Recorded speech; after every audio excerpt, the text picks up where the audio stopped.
आप लोग ऊपर चले जाए। अभी नदी का और स्तर बढ़ने की संभावना है। नदी का स्तर काफी बढ़ चुका है, जो कि बहुत सी में कभी नहीं बढ़ा था। आप लोगों को निवेदन है, आप लोग रिस्क ले लें, आप लोग हमारे कहना माने, आप लोग ऊपर चले। ये वीडियो अचानक मेरी नजर में आया तो मैंने क्रॉस चेक किया कि पहाड़ों पर बरसात के बाद अभी क्या हालात है। मालूम चला कि बीते सोमवार का ये वीडियो है, बद्रीनाथ धाम का वीडियो है। इसमें एक पुलिसकर्मी अलकनंदा नदी में अचानक बाढ़ जैसे हालात बनने के बाद श्रद्धालुओं, तीर्थ पुरोहितों और बद्रीनाथ धाम मास्टर प्लान के काम में लगे मजदूरों को नदी तट से दूर रहने के लिए सतर्क कर रहा है। इसी के साथ वीडियो में साफ दिखाई दे रहा है कि अलकनंदा का जलस्तर कैसे नारद कुंड वराहशिला को जलमग्न कर चुका है। इसके बाद प्रशासन को आनन फानन में तप्त कुंड को भी खाली कराना पड़ा। ठीक यही तप्त कुंड के पास स्थित तीर्थ पुरोहितों के कार्यालय में रखी पीढ़ियों पुरानी बहियों को भी समय रहते सुरक्षित स्थान पर रखवा लिया गया। लेकिन इतने युद्ध स्तर के प्रयास से भी बद्रीनाथ धाम में चल रहे मास्टर प्लान कार्यों के लिए बना वैकल्पिक मार्ग, ऑल्टरनेटिव रूट पूरी तरह से बह गया। लेकिन ये जो कुछ घंटे का ट्रेलर है ना, ये एक बड़ा सवाल छोड़ गया है कि बद्रीनाथ धाम में बाढ़ जैसे हालात क्या यहां चल रहे मास्टर प्लान का साइड इफेक्ट है। ये सवाल इसलिए भी उठ रहा है क्योंकि धाम में अलकनंदा जी काफी गहराई से बहती हैं। यहां पहले तो कभी बाढ़ जैसे हालात नहीं हुए, ऐसा वहां के तीर्थ पुरोहितों का कहना है। इस बार मास्टर प्लान के तहत भारी भरकम निर्माण कार्य हो रहे हैं, जिसका सारा मलबा नदी में समा रहा है और इस कारण नदी की गहराई कम हो गई है।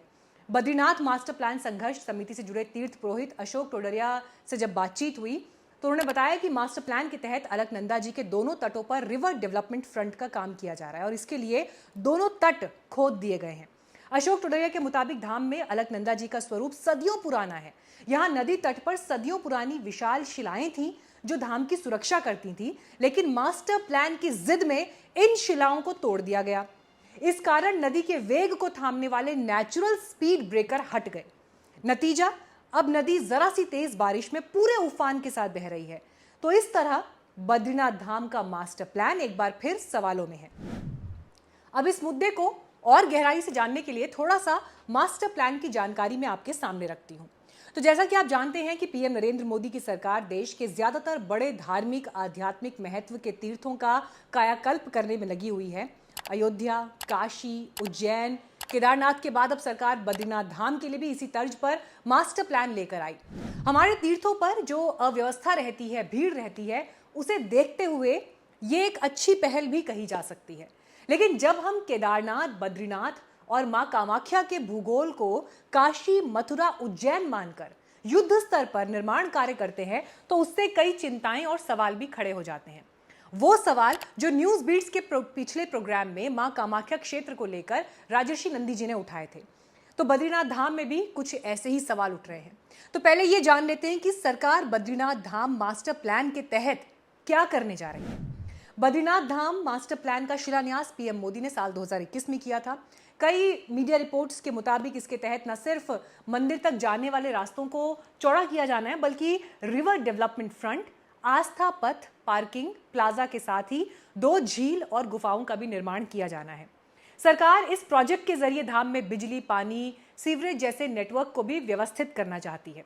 इस प्रोजेक्ट की शुरुआती लागत करीब 424 करोड़ रुपए बताई जा रही है। हालांकि ईटीवी भारत में प्रकाशित खबर के मुताबिक इस प्रोजेक्ट की कॉस्ट 600 करोड़ के पार जा सकती है। सरकार अगले 2 साल में इस प्रोजेक्ट को पूरा करने का लक्ष्य रख चुकी है। खुद पीएमओ के स्तर से इस प्रोजेक्ट की लगातार निगरानी होती है।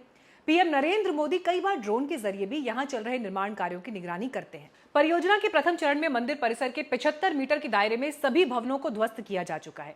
हालांकि तीर्थ पुरोहित और हक हकूकधारी आरोप लगा रहे हैं कि चिन्हित क्षेत्र से बाहर भी बड़े पैमाने पर तोड़फोड़ की गई और इसमें किसी की सहमति तक नहीं ली गई। लोगों को अपना सामान समेटने तक का अवसर नहीं मिल पाया और इसके विरोध में तीर्थ पुरोहित भूख हड़ताल आंदोलन तक कर चुके हैं, लेकिन किसी स्तर पर कोई सुनवाई नहीं हुई। तीर्थ पुरोहित अशोक टोडरिया, जिनसे आसपास के स्थानीयों ने भी बात की, गंभीर आरोप वो लगाते रहे हैं कि प्रशासन ने तोड़फोड़ की शुरुआत पिछले साल कपाट बंदी के दौरान से हो गई थी, जब धाम में कोई नहीं रहता था और इस कारण कई तीर्थ पुरोहितों के घरों में रखी प्राचीन बहियां मलबे में दब गईं। टोडरिया कुछ अखबारी कटिंग शेयर करते हुए बताते हैं कि किस तरह राजस्थान क्षेत्र के तीर्थ पुरोहित के घर में रखी जयपुर क्षेत्र की बहियां इस कारण तकरीबन नष्ट हो गईं। इसमें जयपुर के राजा मानसिंह समेत कई राजा महाराजा और शूरवीरों के परिजनों से संबंधित बहियां तक शामिल थीं। टोडरिया के मुताबिक यात्रा काल के दौरान बहिया तप्त कुंड के पास स्थित तीर्थ पुरोहितों के ऑफिस के पास रखी रहती हैं। इस सोमवार को आई बाढ़ के दौरान भी बहियों के नदी में समाने का खतरा पैदा हो गया था। एसडीएम जोशीमठ चंद्रशेखर वशिष्ठ ने भी मीडिया से बातचीत में इस बात को एक्सेप्ट किया कि बाढ़ की आशंका में एहतियात के तौर पर बहियों को सुरक्षित जगह पर शिफ्ट करना पड़ा था। यानी संकट तो है, ये बात खुद प्रशासन भी स्वीकार कर रहा है। यहाँ तीर्थ पुरोहित बद्रीनाथ धाम में बड़े पैमाने पर हो रहे निर्माण कार्यों को लेकर वही सवाल उठा रहे हैं जो मां कामाख्या के क्षेत्र के लिए राजर्षि नंदी उठा रहे थे। और अगर आपने अभी तक हमारे चैनल पर ये इंटरव्यू नहीं देखा है तो मेरी आपसे रिक्वेस्ट है कि आप ये इंटरव्यू जरूर देखिएगा, क्योंकि इसमें बड़ी डिटेल में बातचीत की गई है धार्मिक आध्यात्मिक स्थलों को लेकर। दिक्कत विकास से नहीं है, लेकिन सवाल पहाड़ पर बड़े बने हुए तीर्थ की भौगोलिक स्थिति का है। अब बड़े पैमाने पर जो निर्माण कार्य बद्रीनाथ क्षेत्र में हुआ है, विस्तृत भूगर्भीय अध्ययन वहां पर हो, ऐसी कोई जानकारी अभी तक सामने नहीं आ पाई। इस बात का जिक्र लोकल्स करते हैं। वो कहते हैं कि बद्रीपुरा का पुराना अस्तित्व ही विशाल शिलाओं पर टिका है और अब इसे तोड़कर रिवर डेवलपमेंट फ्रंट के नाम पर नदी तट पर आरसीसी की दीवार बनाई जा रही है, जो पैसे की बर्बादी के साथ ही शिलाओं के मुकाबले जरा भी टिकाऊ नहीं है। 30 साल से टोडरिया बद्रीपुरी में रह रहे हैं। उन्होंने अलकनंदा जी में पहले ऐसी बाढ़ नहीं देखी जैसी कि अभी इस मानसून की पहली बारिश में दिखाई दी। नदी में डाले जा रहे मलबे से नदी का तल उठ गया है, जिस कारण यहां बाढ़ का खतरा पैदा हो गया है। तीर्थ पुरोहितों के मुताबिक भारी मशीनों से तोड़फोड़ के कारण प्रहलाद धारा नारायण धारा का स्वरूप बदल गया है, जबकि परंपराओं के अनुसार इन धाराओं के जल से ही बद्रीनाथ के रावल जी का पट्टाभिषेक किया जाता है। हालांकि यहां तीर्थ पुरोहितों और अन्य भवन स्वामियों की मूल आपत्ति अपने भवनों और जमीन के उचित मुआवजे और विस्थापन को लेकर रही है।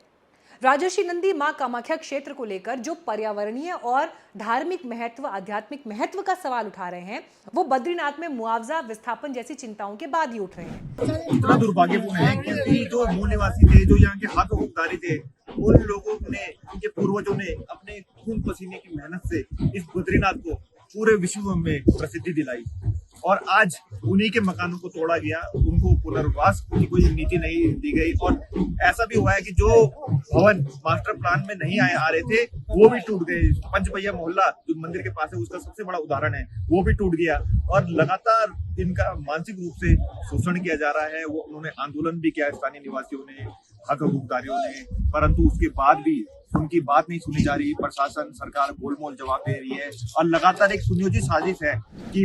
लेकिन राजर्षि नंदी जी ने बद्रीनाथ की पूजा पद्धति पर जो बात बोली, वो हम पहाड़ियों और उत्तराखंडियों को कभी नहीं भूलनी चाहिए। मैं गया था बद्रीनाथ, इतना भीड़ वहाँ पे, तो कोई डिफरेंस नहीं है जो नॉर्मल लैंड और वहाँ पे सब जाते हैं भजन, ठीक है। दोज आर प्लेसेस जहाँ पे आज भी वैसे साधना होता है जो शायद किसी और युग में होता था। आप समझ रहे हो, ये it is difficult for people to believe but it is actually true. अभी भी उस क्षेत्र में ऐसे साधना है जो लैंड में पॉसिबल नहीं है, क्योंकि लैंड में करप्शन लेवल इतना ज़्यादा है। ऐसे योगी वो वहाँ पे घूमते रहते हैं जो साधना पुराने ज़माने का बात नहीं, पुराने युग में हुआ करता था। इस युग में भी human beings don't have the capacity to do that. और वो लोग कब आते हैं? जब एकदम बर्फ़ हो जाता है, कोई नहीं आता है नॉर्मल लोग, उस समय पे आते हैं वो लोग। तो उसका the secretness of that place is very different. तो वहाँ पे जाके कुछ 10 जन मिलके कुछ पार्टी करने बैठ गया, डीजे म्यूज़िक बजा के, जो भी है सेट ऑल दिस थिंग्स। तो इट इज़, मैंने खुद अपने ही पैर पे कुल्हाड़ी मारना हिंदुओं से कोई सीखे। दूसरी तरफ इस मामले में सरकार और सरकार की सोच का प्रतिनिधित्व करने वाले संगठनों का नजरिया क्या है, इसकी प्रतिध्वनि आपको आरएसएस के मुखपत्र 5 जन्य की वेबसाइट पर इसी 29 जून को प्रकाशित इस खबर से पता चल जाएगी।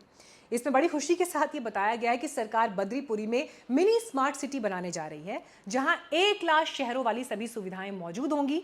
स्थानीय मीडिया पर भी आमतौर पर इसी तरह के स्वप्नदर्शी पीपीटी प्रेजेंटेशंस, भारी भरकम बजट और बड़े पैमाने पर निर्माण कार्यों को ही विकास का सच मानकर ऐसी परियोजना के पक्ष में माहौल बनता है।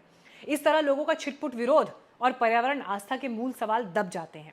साफ है कि मोदी सरकार हमारे धामों का विकास तो कर रही है, लेकिन इन धामों को सरकार मूल रूप से एक शहर के तौर पर विकसित करने के रूप में ज्यादा देखती है या देखना चाहती है। अब शहर होंगे तो भौतिकता की चकाचौंध होगी ही, जहां पैसे वाले भक्त सारी सुविधाओं का लाभ उठा सकेंगे। और ऐसे में भक्तों के लिए केदारनाथ में थार तो पहुंच ही चुकी है, और ऐसे में शांति के बीच ध्यान, प्रार्थना और प्रभु से एकाकार के पल दिनों दिन कम होने ही हैं, हो ही रहे हैं। वो पल जिनके लिए हमारे इष्ट देव इन दुर्गम कंदराओं में आए हैं, वो गहरी शांति जिसकी तलाश में महाभारत युद्ध के बाद 5 पांडव इस क्षेत्र में मोक्ष प्राप्त करने के लिए आए थे। क्या कहें, प्रभु हम सबको सद्बुद्धि प्रदान करें। बद्री विशाल लाल की सदा ही जय। नारायण नारायण।